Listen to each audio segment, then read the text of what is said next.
Welcome into A to Z Sports Prime Time on this Sunday night. Hope you enjoyed a stress-free, Titans-free Sunday, because as we get ready for Week 10 in the Tampa Bay Buccaneers, once we roll through Sunday Night Football, Monday Night Football, of course, there will be a lot of discussion about the state of the Titans quarterback position, and something that Mike Vrabel spoke on Friday, and a lot of you guys couldn't believe what you were hearing. So we're going to talk about that press conference together. We'll also get into the report coming out of Boston that Mike Vrabel would be the number one top choice to replace Bill Belichick should they part ways with the legendary New England Patriots coach at the end of the season. We will gauge your temperature on that. We'll do a little Sunday fun day to end the show, and a lot of things, a lot of ground to cover. Before we do this, need you guys to share this broadcast around on Facebook, YouTube, Twitter, and on Twitch, wherever you're spending your time with us. We would appreciate you sharing the broadcast because we always like seeing new faces. If you're hanging out on Twitter, please retweet the show, bottom right-hand corner of your screen. Facebook Live, you can share now to public. That is in the bottom left. And if you're on YouTube or on Twitch, you can like the video. You can subscribe to the channel. If you've done both of those things, that's great. We love you for it. We'd love you even more if you told a friend to do the same. Elo Gray comes in here hot with Sunday night energy. Fire Vrabel. Well, if he leaves you for New England, you may not have to worry about him firing. Would you rather fire him, or would you rather him leave you for another job? I don't know how many of you feel about this situation, because I know some of you want him gone, but if he leaves you as opposed to you getting rid of him, I don't know how much that would change your tenor. Anyway, we've got quarterback stuff to talk about first, so let's go ahead and get into it. Welcome into A to Z Sports Prime Time from the Zen Sports Studios. If you're new to the show, I'm your host, Buck Rising, and I'm proud as always to be presented to you by the great folks at Zen Sports. Zen Sports has an incredible offer. When you place your first bet in Zen Sports, you can be reimbursed for the amount of your bet up to $1,000 if the bet loses. Tell you more about that great promo later on. Zen Sports is the app you need to be downloading. The law offices of Amanda J. Gentry, wherever justice demands, Amanda J. and her team have you covered. Make sure you get your constitutional rights protected at AmandaJGentry.com. And of course, True Math Fitness in the Gulch, TrueMathFitness.com for your first workout free, the best workout in Middle Tennessee. A new way to work out for the new you. TrueMathFitness.com is where you go. So this has been a bit of a dramatic couple of weeks for this franchise, right? The highs of Will Levis' debut against the Falcons, the lows of the loss to the Steelers, and now just a little bit of uncertainty about your quarterback situation moving forward.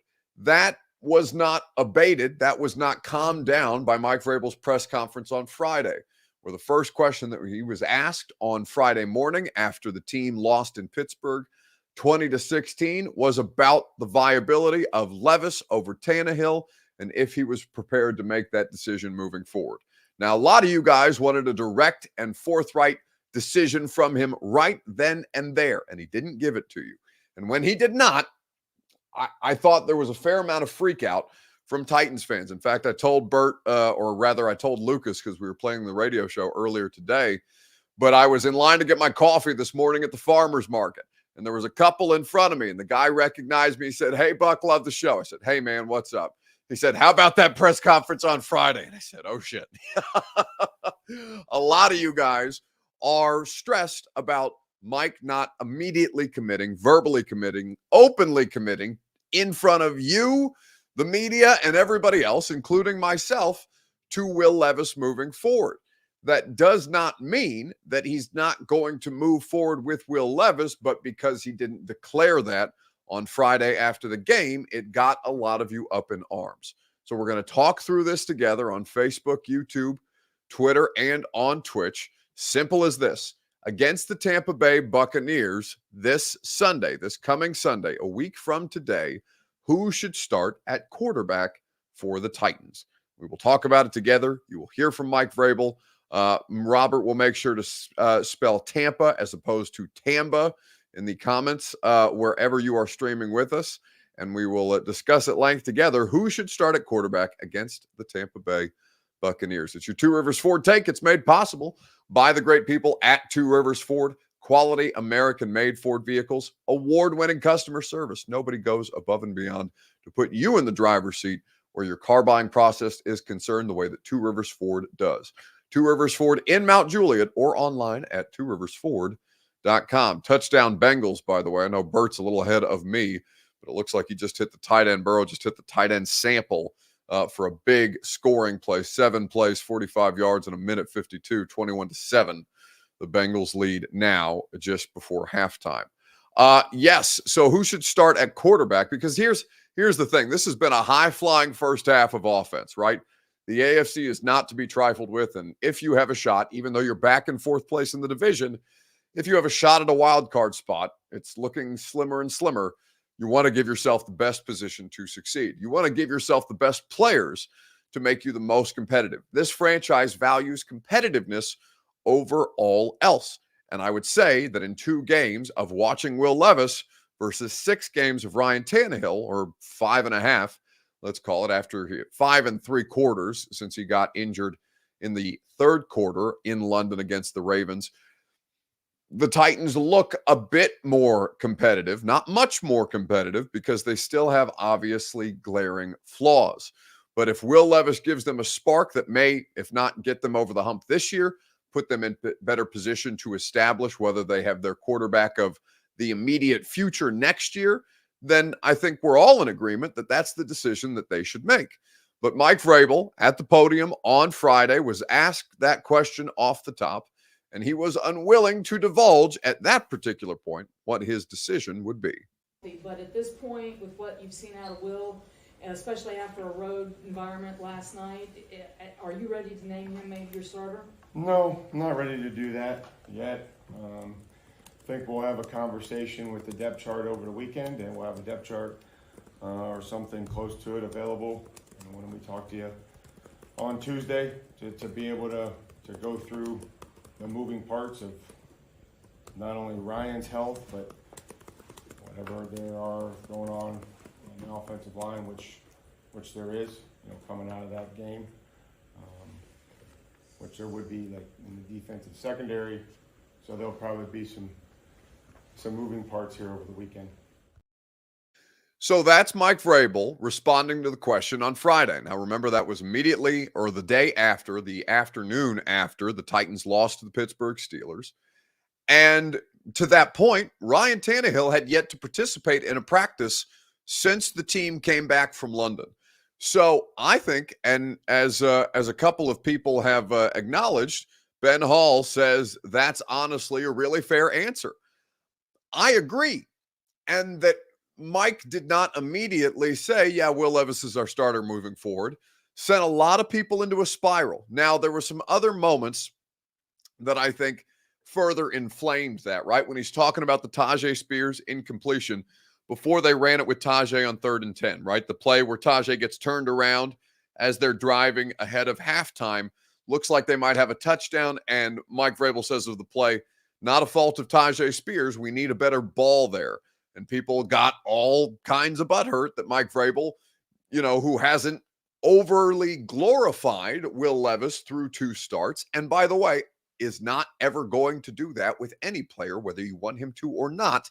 The fact that not only would he not glorify said quarterback, but would be comfortable criticizing him seemed like a bit of a foreign concept to many of you. Now, because I'm intimately familiar with Mike Vrabel, as are most of you over the course of now 6 seasons watching him and seeing him coach your favorite football team, you know that praise, overt praise, any kind of open praise from Mike Vrabel is pretty tough to come by. And that 2 starts, 1 a win, 1 a loss, is not necessarily going to be the thing that brings that out of Mike Vrabel. But I think that the immediate fury from fans about this situation says a lot just about how pent up the anxiety of Titans fans this season is, and that there's not even a tiny bit of grace for the player in Tannehill first and foremost, or for the coach who hasn't seen the starting quarterback, return to practice just yet, even though We all publicly acknowledge what we have seen with our eyes, which is that they play like a different football team. I won't say a better football team, but they do play differently with Will Levis in the lineup over Tannehill. We can all acknowledge that. The coaching staff privately is probably acknowledging that to themselves.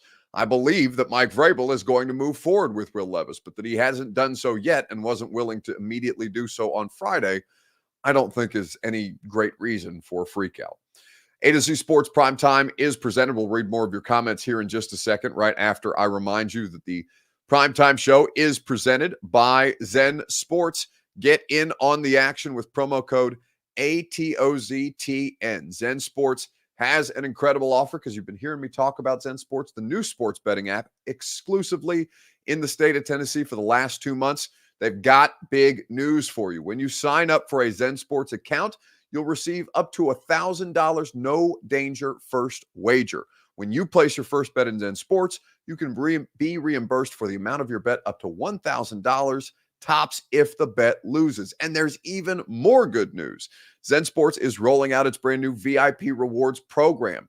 The new VIP rewards program will allow top-tier customers to earn more bonuses, comps, and perks. The VIP program is by invite only, so if you feel that your Zen Sports play qualifies for VIP consideration, please check out the program details and apply at https://zensports.com/VIP. That's Zen Sports.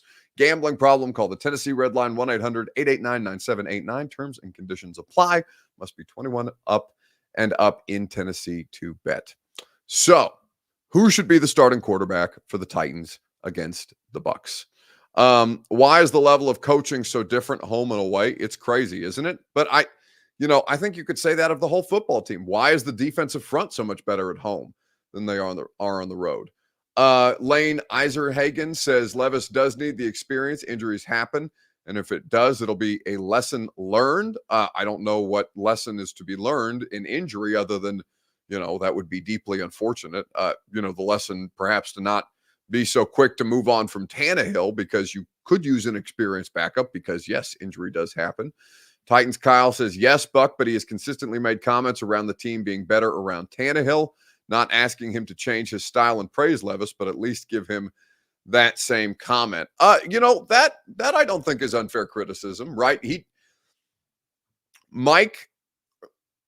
Okay, so what's the difference there between those two players if you want them to have the same energy? Ryan Tannehill has earned that from Mike Vrabel. Now, maybe you're past the point where Ryan Tannehill has earned that from you, or where the benefit of the doubt for Ryan Tannehill has gone from you. And by the way, that's a completely reasonable situation. He has 3 total touchdowns, 2 passing touchdowns, and a rushing touchdown to 6 interceptions this year. The team is 2-4 with him under center. They average 17.3 points per game this season. Like, they're not a good football team with Ryan Tannehill at quarterback. They look like a different football team with Will Levis. How much better they actually are, I don't think it's fair to expect him to elevate them overwhelmingly because they got a lot of problems all over the place. But I guess, Kyle, the only pushback that I would, if I'm playing devil's advocate, there is they're not the same, Tannehill and Levis. You're asking for the same level of the coach having the quarterback's back, and I'm not saying that Mike Vrabel has Will Levis's back any less than he does Ryan Tannehill, but Mike loves Ryan Tannehill. Ryan Tannehill is a tough-ass player. He has played a lot of football for Mike Vrabel, and Mike respects that as somebody who spent 14 years in the NFL. That you're asking Vrabel to treat the two players the same, they're not the same. Even if this year you think, and in this moment, Levis deserves more praise or equal praise from Mike Vrabel at this time because he seems to be, the thing that is coming up. If not, is the thing that's coming up.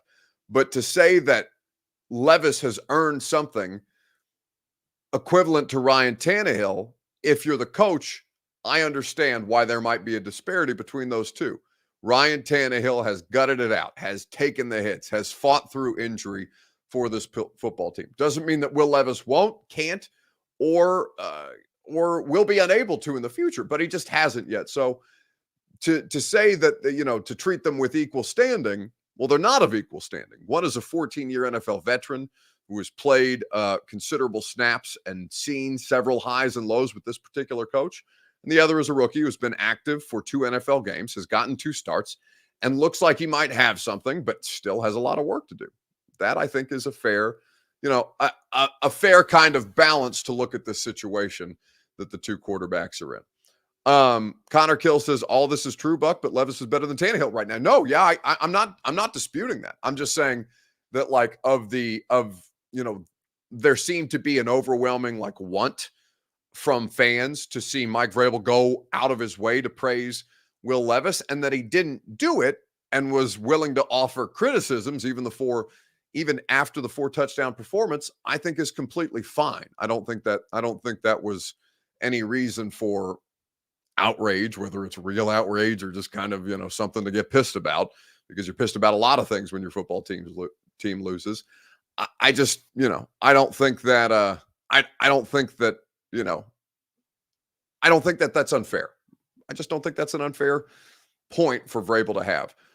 John Bopst on Facebook Live says all Titans fans want to do want is something to bitch about and complain about. Fire Vrabel, derp, derp, derp. It's exhausting.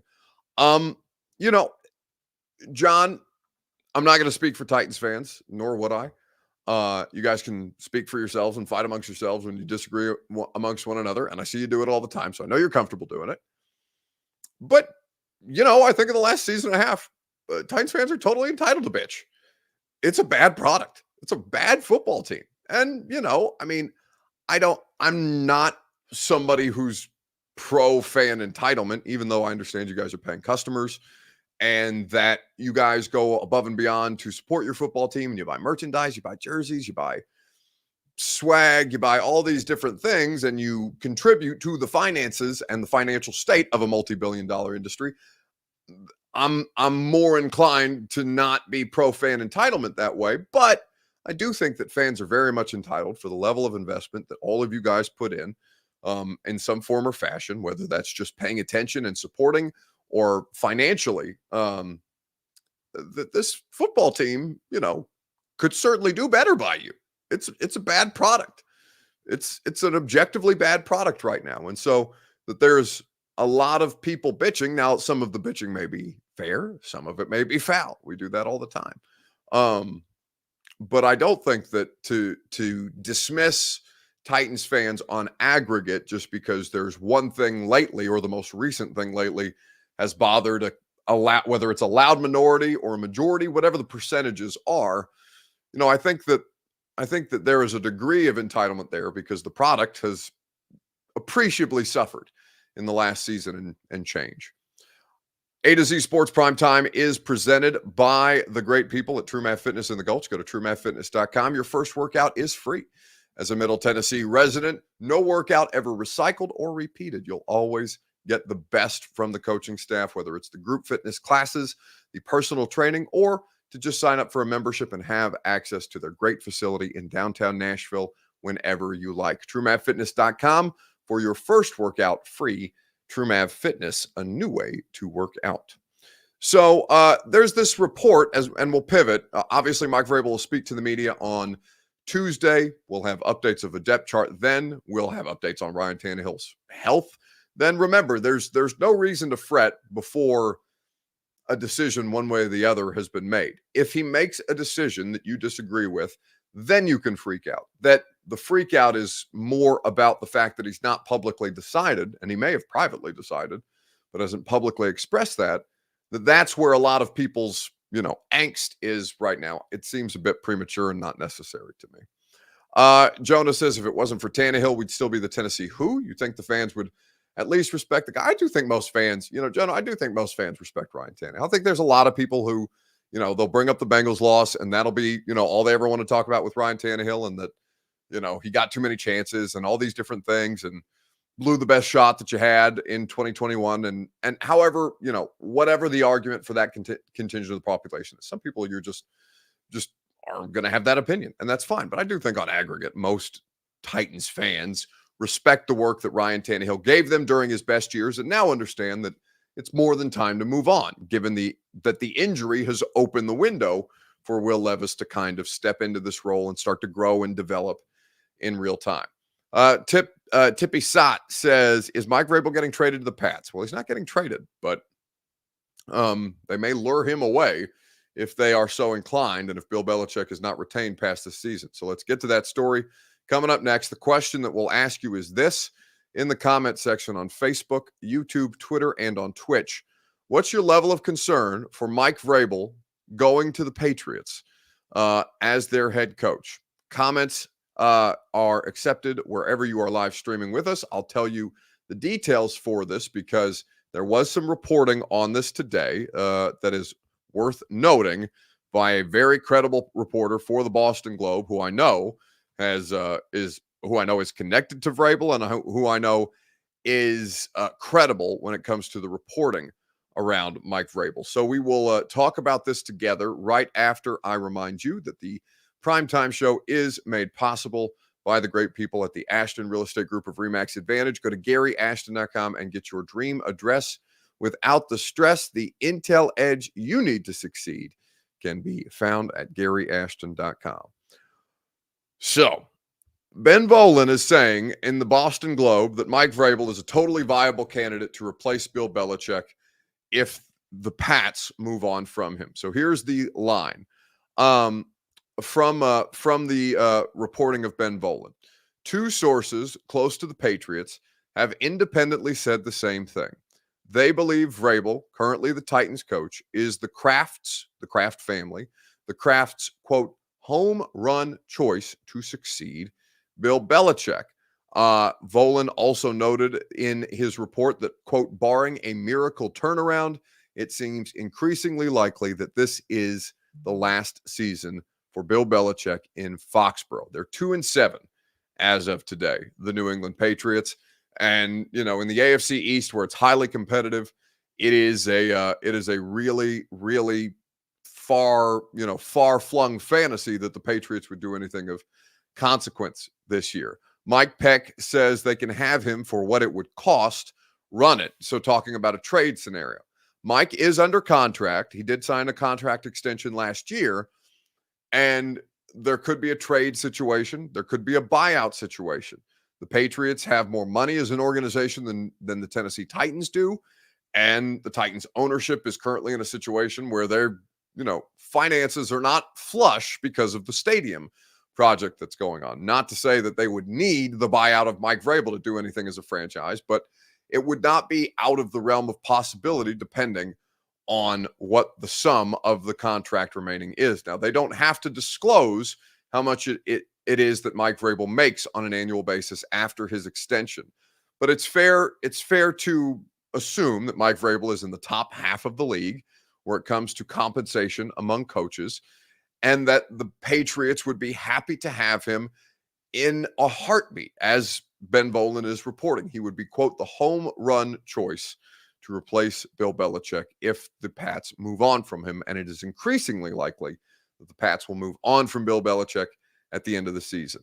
I don't think it's something that you have to overwhelmingly be concerned for. It's not something that the Patriots haven't done before, right? Because they traded to get Bill Belichick in the first place. So, head on a swivel at this time of year. And, maybe, I don't know that it's time for Mike Vrabel to move on. I think that Mike's a good coach. I also think that the results are not there in the last season and a half. And it is completely fair to have a criticism for Mike Vrabel and the coaching staff for the lack of performance that they have, put together. I acknowledge the roster's deficiencies. I acknowledge that John Robinson put them in a bad position. I acknowledge that it's going to take a lot more time, or at least another offseason, to really get this thing back to a state of competitiveness where you can start to talk about them as a divisional contender, at least as an AFC South contender. The AFC is a war zone right now. The Bills and the Bengals, the Chiefs, the Dolphins, the Ravens, who look overwhelming as of late. You are up against all of those things, much less that there are three young quarterbacks who are very promising in your division, even though Anthony Richardson's season was ended prematurely. CJ Stroud today is breaking all kinds of records, 5 touchdown passes today. Do Vrabel and Carthon have beef, says UW? And why is it a narrative with B-list Titans media types? I can't speak, I don't know who's UW, who is your, who fits your ranking of Titans A-list media types or B-list media types. So I don't know who is propagating that in particular. Here's what I'll say. There are tensions between coaches and general managers all the time. Do they have an outright beef with one another? No, that is not something that is accurate. And I have seen a lot of that being floated around on the internet. That is not an accurate assessment right now. Now, losing can always agitate those things. A lack of scoring production, just as things on defense and special teams are amplified when you can't score points, everything is harder when you can't function. And everything is further scrutinized when you can't function as an offensive football team. Winning covers up a lot of stuff. Remember the Arizona Cardinals. They're under serious investigation right now for their owner being a bit of a tyrannical nut.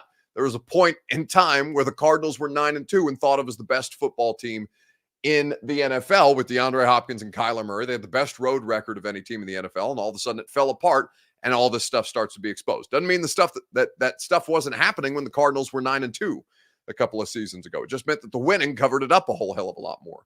So, I'll acknowledge that there have been moments where, like any working relationship, whether it's you and your coworkers, whether it's you and your supervisors or superiors, whatever your position in your space of employment is, there are frictions from time to time, for sure. And I have heard about moments of those, but it is not an outright beef the way it is being characterized. And while I think that this is kind of a partnership between the two of them that is a case study for how a situation like this might look in the NFL, it's pretty unique based on my understanding. Now, I'm not intimately familiar with every contract detail of every coach in the NFL and how much personnel control an individual might have versus the personnel control that Mike Vrabel has. Hell, he won't even disclose to us how much personnel control he has other than collaboration. But is there an outright beef between Mike Vrabel and Rand Carthon? No. And whoever your B list Titans media types are, I would say that, to recklessly speculate with that just because it's interesting or compelling isn't a responsible way to go about that. But no, I can confirm that there is not an outright beef between the Titans head coach and the new general manager. So let's keep it moving. Sunday fun day. Brentwood says quickly, let's just read a few more comments before we wrap this thing up. How is there so much hate on Vrabel? He's coached a team with the most injuries ever. Now he's coaching 30-some undrafted free agent starters again. He still has to be competitive. Well, Brent, because some of these are his guys, right? Like Andre Dillard was a guy that Mike Vrabel thought could play for him here. They thought they could get better out of Andre Dillard. They did not, right? That's a personnel decision that you can comfortably attribute, maybe not solely because Rand is involved in the decision-making process, obviously, but a free agent that Mike Vrabel thought could play football for him and can't, is already on the bench, got on the bench faster than Dennis, I keep wanting to call him Dennis Dillard, Dennis Daly did, right? This is a really bad situation with Andre Dillard, and that is a personnel decision that Mike Vrabel very much had his hands on. I think that a lot of this stuff gets exacerbated, and that a lot of people are emotional because you're not getting the results that you want right now. And that's fair. Everybody is allowed to is allowed to be uptight about this stuff when the football team isn't producing. But I think you still have to be responsible with where you kind of attribute your blame or your credit, frankly, and that a lot of people don't necessarily do so, I think, in the best or most efficient way. The craziest thing is that Julio Jones has started 2 games in a row. The Eagles are 8-1 going into the bye week. Julio, AJ, all Marcus Mariota, Kevin Byard, all your favorite Titans doing just fine with Philadelphia as you continue to be their feeder team. But is there any smoke to the Mike Vrabel thing? I don't. Yeah, I think the Patriots would try and hire him. Whether the Titans would be willing to let him go and whether Mike Vrabel would outright bolt for New England, I think there's a less likely chance. And when that was speculated about a couple of weeks ago, when Mike Vrabel had his number retired in the Patriots Hall of Fame and was seen sitting next to Robert Kraft and perhaps it was brought to light by my dear friend and colleague Jared Stillman that when Mike Vrabel gave a halftime speech at his retirement, at the game where his jersey was retired, or where he was put into the Patriots Ring of Honor, he said that, it's not. He told Patriots fans it's not like this everywhere else. It's not like this. And Stillman asked him, were you talking about the Titans when you said that it's not like this everywhere else? And Mike Vrabel was very quick to respond. Mike, you made a comment during all that's kind of getting parsed here, talking about who's parsing it, Gentry? I'm parsing. Well, then ask the question, Jared. What question? When you said that other organizations don't do things as well as the Patriots, and that because you've been there, were you referring to this organization? They've won 6 Super Bowls. They won 6 Super Bowls in 20 years. That's what I was alluding to. You know what I mean? I don't know what to tell you. Like, it's just extremely, a lot of success. And, and I guess just probably having talked to, Bill and, Mr. Kraft and the coaches I know they're on staff, I guess that was just my way of, bringing them good luck on Sunday. No, I mean, that just the amount of success that they had there, the whole message was just for myself and the former players and everything, just to not take things for granted.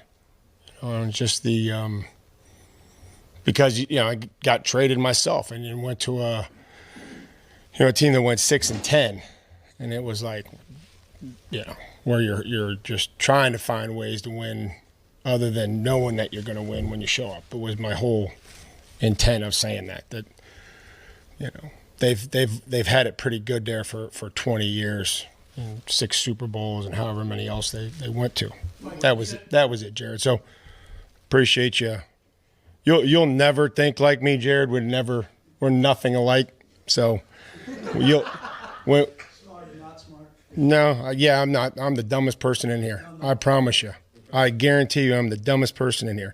But we will never think alike in anything that we do. So if you ever want to think how I'm thinking, just think the opposite. think like a dude, think like an athlete, think like a grown man, and think like a dude, think like an athlete, think like a grown man, and you'll think like me. So Mike Vrabel not willing to tolerate the speculation around his potential flirtation, we'll call it, with the Patriots. Anyway, that's going to do it for us tonight on the Primetime Show. We appreciate you guys spending your time here with us. A quick Sunday Fun Day note on the way out the door. Josh Dobbs absolutely went out there and balled. Jaron Hall, the rookie quarterback, getting the start for the Minnesota Vikings today, got a concussion, unfortunately for him. Josh Dobbs came in there and lit it the hell up. That's our Sunday Fun Day note. Dobbs, to his credit, I think he's going to be on the radio show this week. He's going to hit me back once he gets his schedule for tomorrow. But he said Monday is a possibility. So we will see if Astro Dobbs will be on the radio show with us tomorrow. We'll have Mike Giardi from New England, and we'll talk more about the Vrabel thing. We will have David Ubben of The Athletic covers college football. It was a crazy weekend in the SEC, even if Tennessee rolled. We have Nico Iamaleava to talk about and a quarterback discussion between Will Levis and Ryan Tannehill whenever Ryan Tannehill gets back out on the practice field. Have a great rest of your evening. Enjoy the second half of Sunday Night Football, and I will talk to you tomorrow morning at 10 a.m. on 104.5 The Zone.